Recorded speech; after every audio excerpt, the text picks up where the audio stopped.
The alarm bells screamed across the command center of the Galactic Collective's main fleet. High Commander Zixathala watched the tactical display with growing horror. Red dots representing enemy ships filled the screen like a deadly rash spreading across space. "How many ships have we lost?" Zixathala asked, her translucent blue form flickering with stress. 300 in the last hour, Commander," replied her aide. "The Void Swarm is moving faster than our models predicted." Zixathala closed her large, dark eyes. 300 ships meant almost 50,000 lives lost. The ethereal species had never faced such massive death before. None of the collective species had. The Void Swarm had appeared 6 months ago from the dark space between galaxies. They were unlike anything the collective had ever seen. The creatures looked like giant insects made of shadow and metal. They consumed entire planets, leaving nothing but empty husks floating in space. At first, the collective had tried peaceful contact. That was their way. For 10,000 years, the alliance of 400 species had solved every problem through talk and cooperation. War was something from ancient history books. The swarm had eaten the peace delegation. "Commander, we have reports from the Outer Rim," another officer called out. "The swarm has broken through Sector 7. They're heading for the core worlds." Zixathala felt her heart sink. The core worlds held billions of peaceful civilians. Scientists, artists, philosophers, beings who had never known violence. They would be helpless against the swarm. "What about the defense fleet?" she asked. "Admiral Kethvok's forces engaged the enemy 2 hours ago," the officer said quietly. "No survivors." The command center fell silent. Admiral Kethvok had commanded the strongest military force in collective space. If his ships could not stop the swarm, what hope did they have? Ambassador Krillnek stepped forward. The insectoid diplomat's forearms moved in a gesture of deep concern. "Commander, the Council is calling for an emergency session. All species leaders will attend." Zixathala nodded. Perhaps together they could find a solution. The collective had faced challenges before, though never like this. The Council chamber was a massive sphere that floated in space near the capital world. Representatives from hundreds of species gathered in the center, their various life support systems creating a rainbow of colored atmospheres. "The situation is clear," announced Chancellor Vorth, a crystalline being whose body sparkled with inner light. "The Void Swarm cannot be reasoned with. They show no interest in communication. They only consume." Murmurs of fear rippled through the chamber. Many species had never heard such words before. The concept of an enemy that could not be talked to was alien to their peaceful nature. "What are our options?" asked Representative Hivemind Alpha, speaking through 1,000 small drone bodies. "We have tried every weapon in our arsenal," reported General Thekmore, one of the few military specialists left alive. "Energy weapons, particle beams, gravity distorters, nothing works. The swarm adapts too quickly. They learn from each attack and become immune. Perhaps we should evacuate the core worlds," suggested a delegate from the Aquatic Union. "Evacuate 4 billion beings?" Thekmore's scales turned dark with disbelief. "Where would we take them? The swarm covers half the galaxy now." Dr. Veltara had been listening quietly from her position near the back of the chamber. The crystalline scientist spent her time studying dangerous worlds, places too hostile for normal life. She raised one sharp, glowing appendage. "Chancellor, I may have a suggestion," she said. All eyes turned to her. Dr. Veltara was known throughout the collective as an expert on extreme environments. If anyone might have an idea, it would be her. "I have been studying what we call Deathworld," she continued. "Planets where life exists despite impossible conditions. High gravity, toxic atmospheres, extreme temperatures, violent weather. What does this have to do with our current crisis?" asked Chancellor Vorth. "Most species believe that nothing intelligent could evolve on such worlds," Dr. Veltara explained. "But my research suggests otherwise. I have found evidence of advanced civilizations on at least 3 death worlds." The chamber erupted in shocked murmurs. Death worlds were considered myths by most species. The idea that intelligent life could survive in such places seemed impossible. "These beings, if they exist," Dr. Veltara continued, "would have evolved under constant threat. They would be adapted for survival in ways we cannot imagine. Perhaps they might have skills we lack. You suggest we recruit primitives?" General Thekmore's voice carried doubt. "Even if such beings exist, what could they offer against the swarm?" "I do not know," Dr. Veltara admitted. "But we have tried everything else. Perhaps those who have survived the impossible might see solutions we cannot." The debate that followed lasted hours. Most delegates thought the idea was desperate foolishness. Deathworld beings, if they existed, would be savage and violent. How could such creatures help a peaceful civilization? But as reports continued to arrive of swarm victories, the mood began to change. Sector after sector fell to the enemy. Entire species faced extinction. Finally, Chancellor Vorth called for a vote. All those in favor of Dr. Veltara's proposal. The result was close, but the measure passed. Scout ships would be sent to the 3 most likely Deathworld candidates. I will personally lead the expedition to the most promising target, Dr. Veltara announced. A Class 12 Deathworld in a distant spiral arm. Class 12 was the highest danger rating possible. Most scientists believed nothing could survive on such a world. As the council meeting ended, Ambassador Krillnex approached Dr. Veltara. Do you really think this plan will work? Dr. Veltara looked at the tactical display showing the swarm's relentless advance. I think we are about to discover what happens when Deathworld survivors meet something that threatens others. If my theories are correct, we may find allies we never imagined. 3 days later, Dr. Veltara's scout ship dropped out of faster-than-light travel near the 3rd planet of a yellow star. Long-range scans had detected technology and organized civilization. Impossible, whispered her pilot. The gravity is 3 times collective standard. The atmosphere is toxic to 90% of known species. The weather patterns show massive storms that could destroy our ship. And yet they are there, Dr. Veltara said, watching the scanner readings. Millions of cities. Billions of life signs. They call their world Earth and themselves humans. The pilot studied the readings more carefully. Commander, some of these humans are living in environments that would kill us instantly. Arctic wastelands, burning deserts, high mountain peaks where the air is too thin to breathe. Fascinating, Dr. Veltara murmured. They have spread across their entire death world. Even the most hostile regions cannot stop them. As they watched, human flying machines moved through the toxic atmosphere with casual ease. Floating cities rode the violent storms. Underwater settlements thrived in the crushing ocean depths. These beings have made their entire planet into a fortress, the pilot observed. Every environment, no matter how deadly, has become their home. Dr. Veltara felt a strange mixture of hope and fear. If creatures like this could survive and thrive on such a world, what were they capable of? More importantly, would they be willing to help strangers fight an impossible enemy? Begin first contact protocols, she ordered. Let us hope these humans are more willing to help than they are to harm. As their ship moved toward Earth, neither Dr. Veltara nor her pilot realized they were about to meet the galaxy's greatest protectors. They only knew they had found survivors of the impossible, and that was going to change everything. The alien ship appeared over New York City on a Tuesday morning. Dr. Veltara had chosen the location carefully. It was where Earth's united government met to discuss global issues. According to collective protocols, first contact should be formal and peaceful. What Dr. Veltara did not expect was the immediate response from Earth's military. Unknown vessel. This is Earth Defense Command. Came a transmission in multiple languages. Identify yourself immediately or face defensive action. Dr. Veltara blinked in surprise. Most species greeted first contact with wonder and celebration. These humans sounded ready for war. This is Dr. Veltara of the Galactic Collective, she transmitted back. We come in peace, seeking diplomatic contact. Stand by, was the terse reply. What followed amazed the alien scientist. Within minutes, human military vessels surrounded her scout ship. Not primitive fighters, but sleek craft that moved with deadly precision. Somehow the humans had analyzed her ship's design and built countermeasures in less than an hour. How did they do that? Asked her pilot, staring at the scanner readings. I do not know, Dr. Veltara admitted. Their technology should be centuries behind ours. A new voice came over the communication system. This is Captain Sarah Chen, Earth Defense Force. You are cleared to land at coordinates we are transmitting. Any deviation from the flight path will be considered hostile. Dr. Veltara followed the directions to a landing pad surrounded by human soldiers. As she stepped out of her ship, she got her first close look at the beings she hoped would save the galaxy. The humans were bipedal, like many species, but something about them seemed different. They moved with controlled energy, constantly alert.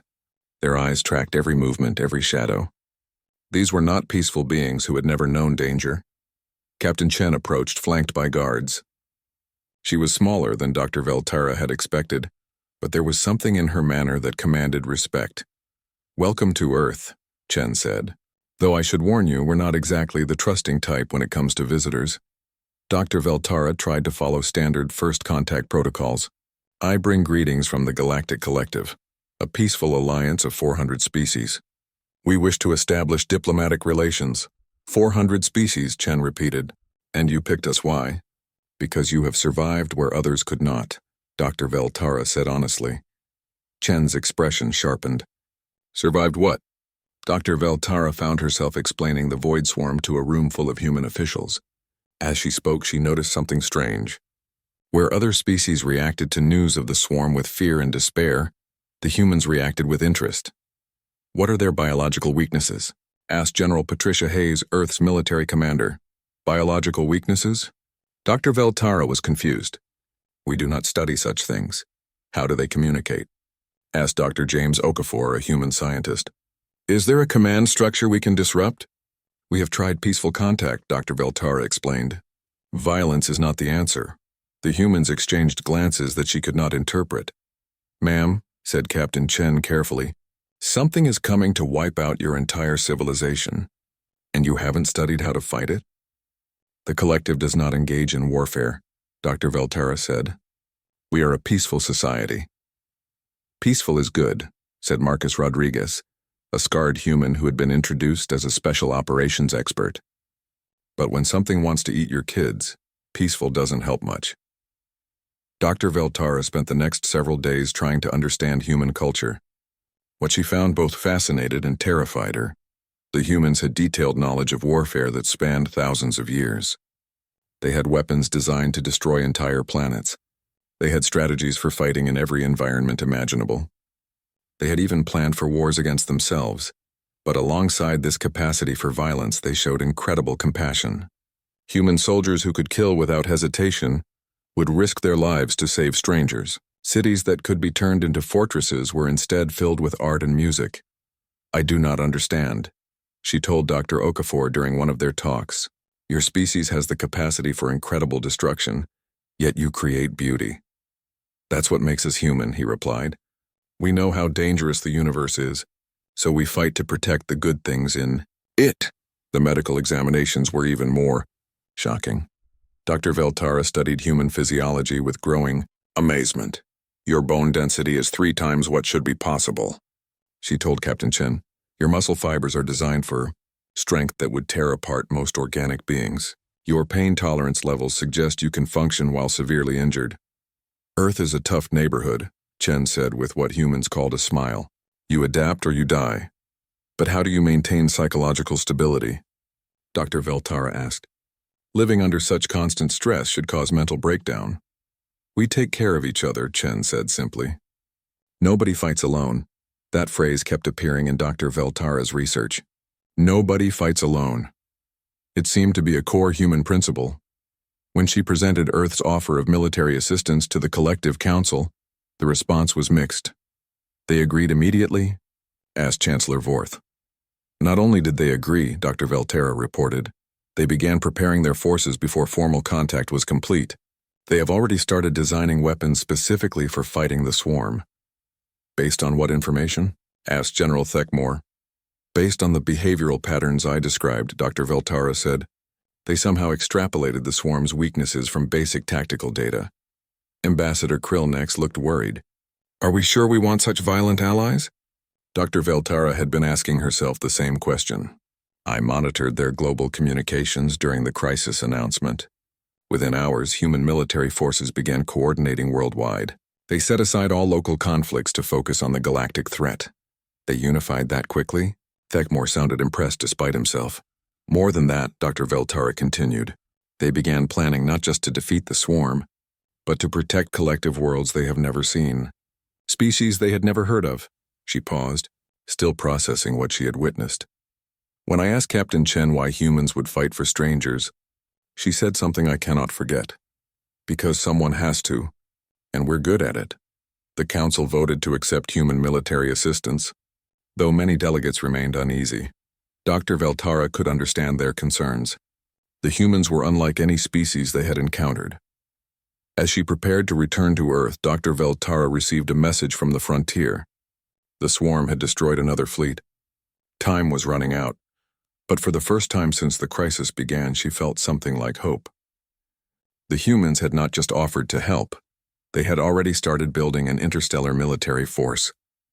They spoke casually of fighting an enemy that terrified the rest of the galaxy.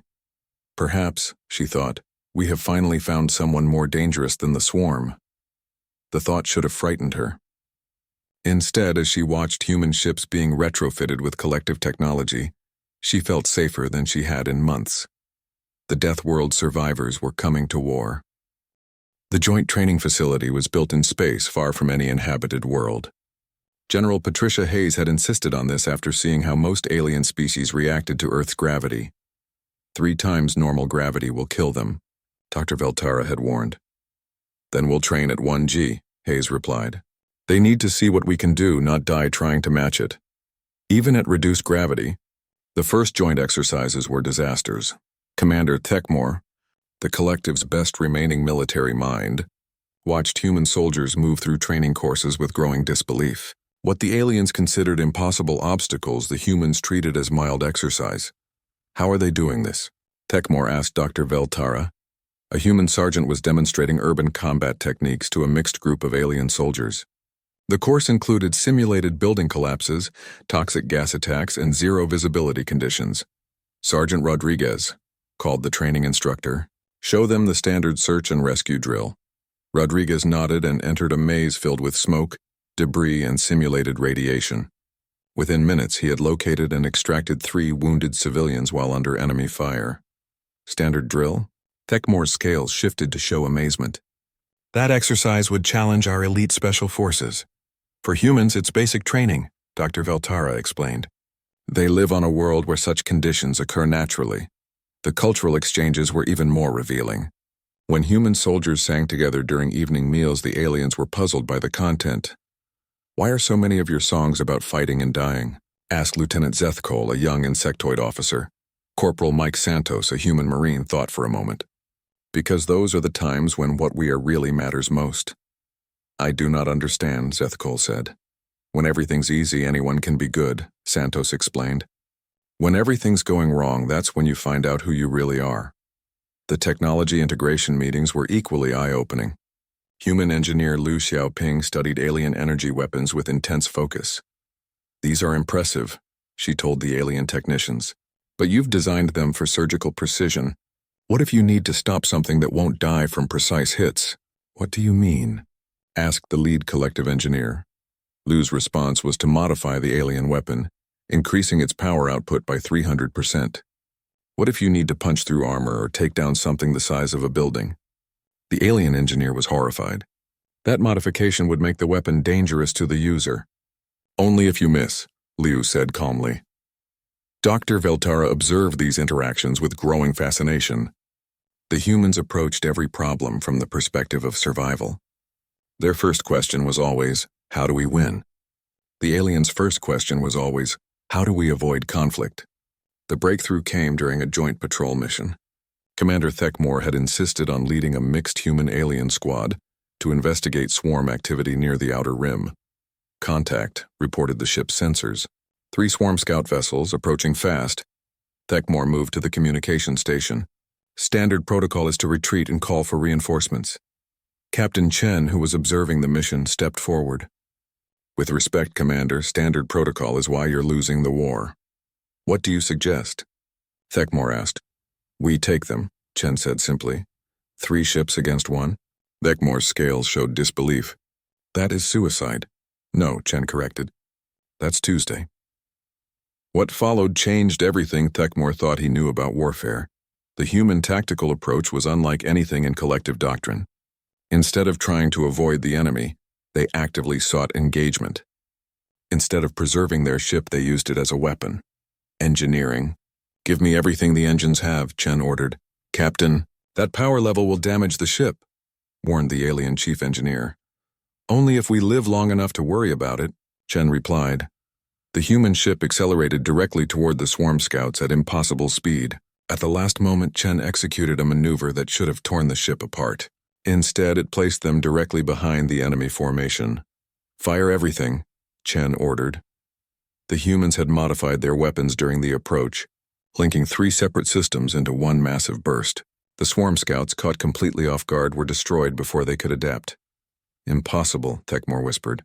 "The swarm learns from every attack. They cannot be surprised." "They can if you do something they've never seen before," Chen explained. "The trick is being willing to do things that might kill you." "But how did you know it would work?" Techmore asked. Chen's expression grew serious. "I didn't. But letting them escape would definitely get people killed. Sometimes you have to risk everything to protect anything." That night in the ship's recreation area, something unprecedented happened. Human and alien crew members sat together, sharing stories and food. The barriers of fear and misunderstanding began to break down. Dr. Veltara watched as Corporal Santos taught alien youngsters a human card game. The humans had a concept they called pack bonding, the ability to form family-like connections with anyone, even other species. "Why do you care so much about beings you just met?" she asked Santos. "Because they're here," he said simply. "They're part of the crew now. That makes them family." "But they are not your species," Dr. Veltara pointed out. Santos looked confused. "So, family isn't about what you are. It's about who you choose to protect." The training program continued for weeks. Slowly, alien soldiers began to understand human tactics. More importantly, they began to understand human thinking. "The key," General Hayes explained to a gathering of collective officers, "is not to fight for victory. It's to fight for each other. When every soldier knows that everyone else would die before leaving them behind, they fight differently." Commander Techmore had been thinking about this. "But how do you maintain morale when casualties are inevitable?" "Because losing people hurts," Hayes said quietly. "But letting them down hurts worse. We don't fight because we're not afraid. We fight because we are afraid of what happens to others if we fail." The final training exercise was a large-scale battle simulation. Human and alien forces worked together against a simulated swarm attack on a civilian station. Dr. Veltara watched from the command center as the mixed fleet engaged the enemy. The aliens had learned human aggression tactics. The humans had learned alien precision techniques. Together they fought with a coordination that neither species could achieve alone. "Remarkable," she noted in her research log. "The humans have not just shared their military skills. They have shared their protective instincts. The alien soldiers now fight not just for victory, but for the safety of their human comrades." As the simulation ended in decisive victory, Commander Techmore approached Dr. Veltara. "I understand now why you sought out the Deathworlders," he said. "They do not just survive impossible conditions. They thrive in them, and somehow they make everyone around them stronger." Dr. Veltara nodded. "The question now is whether it will be enough." Reports from the front lines were grim. The swarm continued its advance, consuming world after world. But for the first time since the invasion began, there were also reports of successful counterattacks. Mixed human-alien squads were achieving victories that pure collective forces could never manage. The Deathworlders were teaching the galaxy how to fight back. The real war was about to begin. The Void Swarm's main fleet emerged from dark space like a nightmare made real. Millions of biomechanical ships, each one a living weapon, descended toward the core worlds of the Galactic Collective. Admiral Zhang Wei stood on the bridge of the human flagship, unconquerable, watching the enemy approach. Beside him, Commander Techmore studied the tactical displays with growing dread. "Sensor readings confirm our worst fears," Techmore reported. "The swarm has doubled in size since our last encounter. They now number in the millions, and how many ships do we have?" Chang asked calmly. 50,000 human vessels, 30,000 collective ships," came the reply. Zhang nodded. "Good odds." Techmore stared at him. "Admiral, we are outnumbered 20 to 1. "How are these good odds?" "Because they're not expecting us," Zhang replied. "The swarm has been fighting the same kind of enemy for months. Careful defensive, trying to minimize casualties. They have no idea what's coming." Captain Sarah Chen commanded the advanced squadron, a mixed force of human and alien ships. Her orders were simple: make the enemy notice them. "All ships, this is Captain Chen," she transmitted. "Remember what we learned in training. The swarm adapts to repeated tactics, so we don't repeat anything. Every attack is different, every approach is unique." The first engagement began exactly as swarm doctrine predicted. The collective ships moved into defensive formation, preparing to trade space for time while civilians evacuated. What the swarm did not expect was the human response. All human ships, execute Crazy Ivan, Chen ordered. The human vessels suddenly accelerated at maximum burn directly toward the enemy fleet. No evasive maneuvers, no careful positioning, just straight at the enemy at ramming speed. The swarm's adaptation protocols had never encountered such behavior. Their ships tried to adjust formation, but the humans weren't following any recognizable attack pattern. At the last possible moment, the human ships executed a maneuver that should have been impossible. Using their ships' artificial gravity systems as weapons, they created gravitational shears that tore apart the swarm's biomechanical hulls. Impossible, reported the swarm's collective consciousness to itself. The enemy ship should have been destroyed by that maneuver. The answer came from Dr. Veltara, now serving as science advisor to the fleet. Human ships are designed for Deathworld conditions. They can withstand forces that would crush normal vessels. But the real shock came next. Lieutenant Marcus Rodriguez piloted his fighter directly into the engine core of a swarm command ship. As his vessel disintegrated around him, he manually guided a nuclear warhead into the enemy's control center. Rodriguez, eject, Chen screamed over the radio. Negative, Captain, came his calm reply. This is the only way to be sure. The explosion took out not just the command ship but 6 others in the formation. Rodriguez's sacrifice saved thousands of lives. This was when the swarm encountered something it had never faced before: beings who would die to protect others. The swarm's adaptation protocols were based on self-preservation. They had never fought an enemy that considered sacrifice a valid tactic. Swarm vessels are pulling back, reported the sensor officer. They're confused by our loss ratios. Admiral Zhang understood. The swarm expected its enemies to preserve their own forces. When humans willingly traded their lives for tactical advantage, it broke the enemy's understanding of warfare. All ships advance, Zhang ordered. Show them what Deathworlders can do. The battle that followed rewrote military doctrine throughout the galaxy. Human ships rammed enemy vessels at full speed, using their superior construction as weapons. Human Marines boarded swarm ships in environment suits, fighting hand-to-hand in the vacuum of space.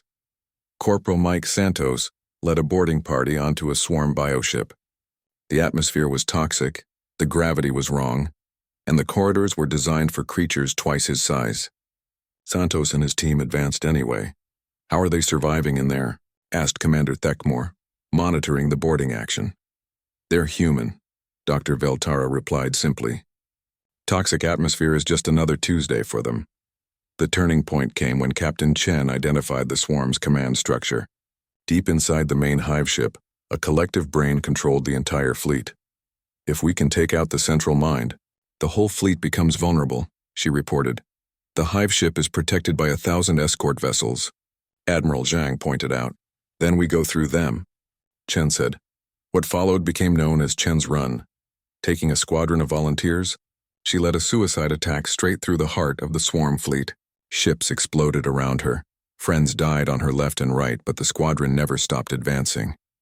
As her ship broke through the final defensive line, Chen realized she was the only one left. Her vessel was damaged beyond repair, life support was failing, and she was still 1,000 kilometers from the target. All ships, this is Chen, she transmitted on all frequencies. If anyone can hear this, tell Earth we did our job. She rammed her ship directly into the hive mind's core. The effect was immediate. Across the battlefield, swarm ships began operating independently instead of as a coordinated whole. Without their collective intelligence, they became vulnerable to conventional tactics. Now, Admiral Zhang ordered, hit them while they're confused. The combined human-alien fleet tore into the disorganized swarm forces. Ships that had seemed invincible minutes before were destroyed by coordinated attacks. For the first time in the war, the swarm began to retreat. Dr. Veltara watched the enemy withdrawal with amazement. They're actually running. The swarm is retreating. Chen did it, Zhang said quietly. She broke their command structure. The victory celebration was brief. The cost had been enormous. 60% of the human fleet was gone. 30,000 human lives lost in a single battle. But as the casualty reports came in, Dr. Veltara noticed something remarkable. The alien losses were much lower than projected.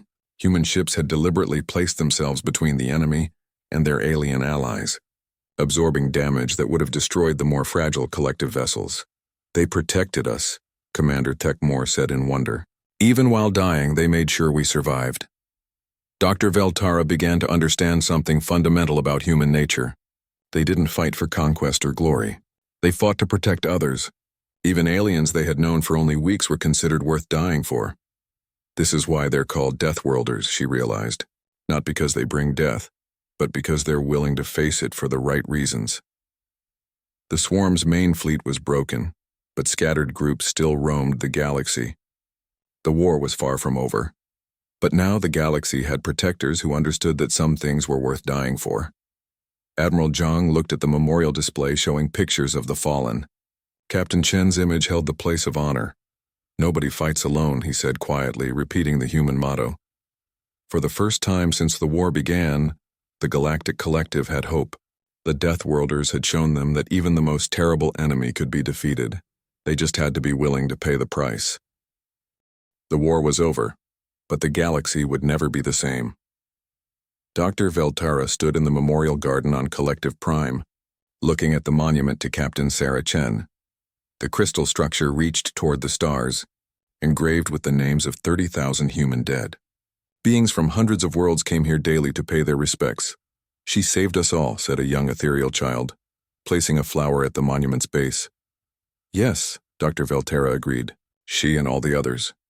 6 months had passed since the final swarm remnants fled beyond the galactic rim. The cleanup was enormous. Entire star systems needed rebuilding.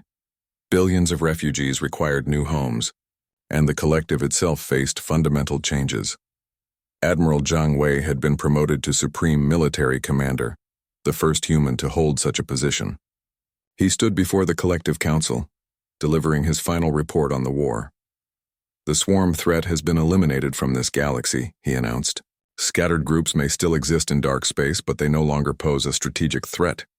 Chancellor Vorth, his crystalline form glowing with relief, spoke for the entire council. Admiral, the collective owes humanity a debt that can never be repaid. What can we offer in return for your sacrifice? Zhang's answer surprised everyone. Just a chance to keep helping. The debates that followed reshaped galactic civilization. For the first time in collective history, a single species was granted emergency veto power over military decisions. More importantly, the fundamental philosophy of the alliance changed. We learned that peace is not the absence of conflict, explained Ambassador Krillnex to a gathering of diplomats. Peace is having the strength to protect what matters. The new military doctrine combined human aggression with alien precision.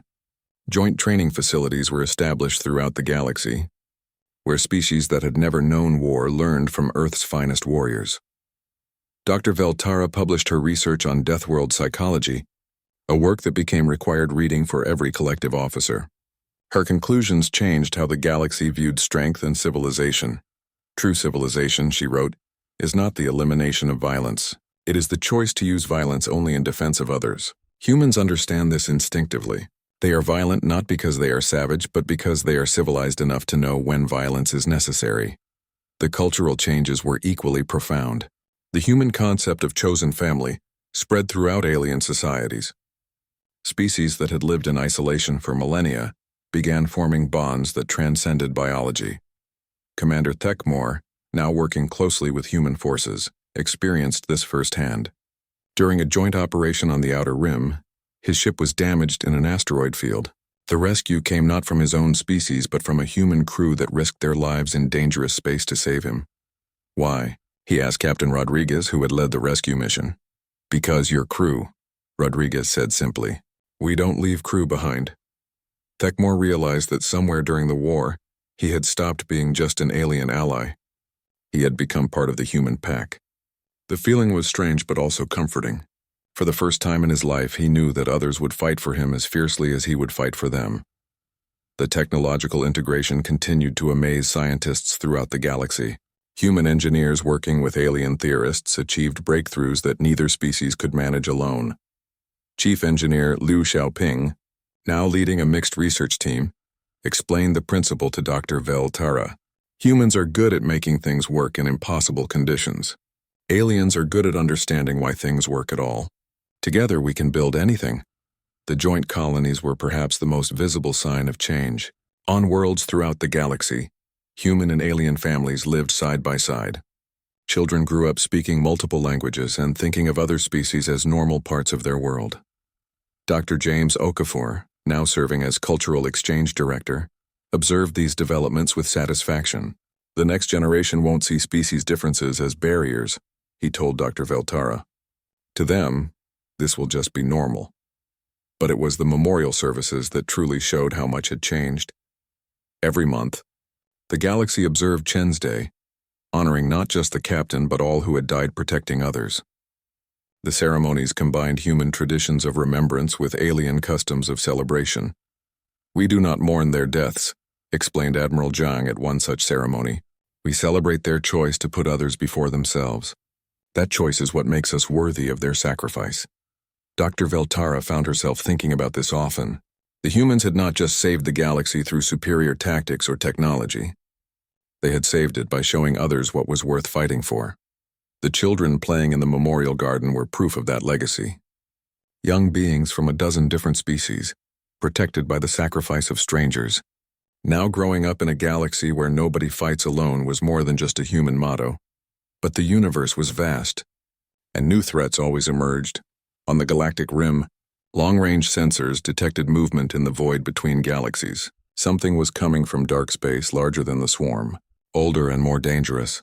The warning reached Earth first, transmitted by the deep space monitoring stations that humans had built throughout the outer rim. Admiral Zhang read the reports with grim satisfaction. Another impossible enemy, another threat to innocent life, another chance to prove that Deathworlders stood ready. "Sound the alert," he ordered. "Get me the council." Within hours, ships from across the galaxy began moving toward the threatened sector. Not just human vessels, but mixed crews representing hundreds of species. They came not because they were ordered, but because they had learned what humans knew instinctively. Some things were worth fighting for. Dr. Veltara watched the fleet assemble from her research station.